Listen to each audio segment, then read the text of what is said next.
જય માતાજી મિત્રો, આજે આપણે બનાવવાનું છે તુવેર દાણાનું શાક। તો અમારી ચેનલમાં જોડાયા રહેજો। આજે આપણે તમને બતાવીશું કે તુવેર દાણાનું શાક કેવી રીતે બનાવી શકો છો। સૌપ્રથમ આપણે પહેલા તેલ રેડીશું 3 ડાકલી।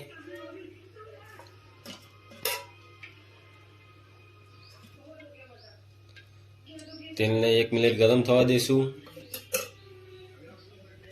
જય માતાજી મિત્રો, જોઈ શકો છો આપણે તેલ ગરમ થઈ ગયું છે। આપણે એમાં એડ કરીશું તુવેરના દાણા।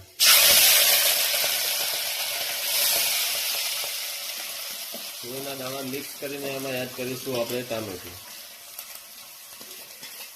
ટામેટાને 1 થી 2 મિનિટ મિક્સ કરીશું। તેને આગળ વિડીયોમાં જોડાઈ રહેજો, તમને બતાવીએ તુવેરનું શાક કેવી રીતે બનાવી શકો છો।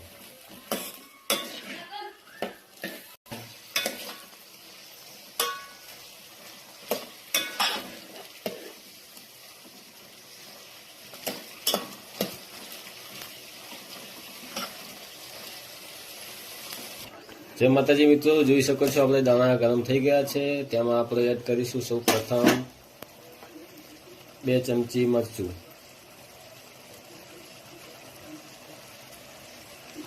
1/2 ચમચી હળદર,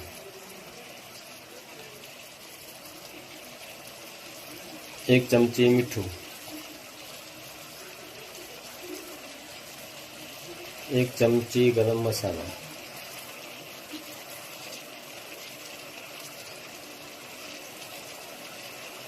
તેને સારી રીતે હવે મિત્રો 1 થી 2 મિનિટ મિક્સ થવા દેશું। મારા વિડીયોમાં આગળ જોડાયા રહેજો।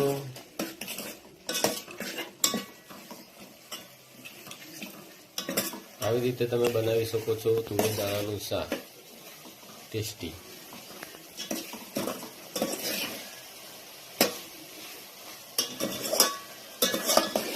આ રીતે આપણે મિક્સ કરીશું 2 થી 3 મિનિટ તેને।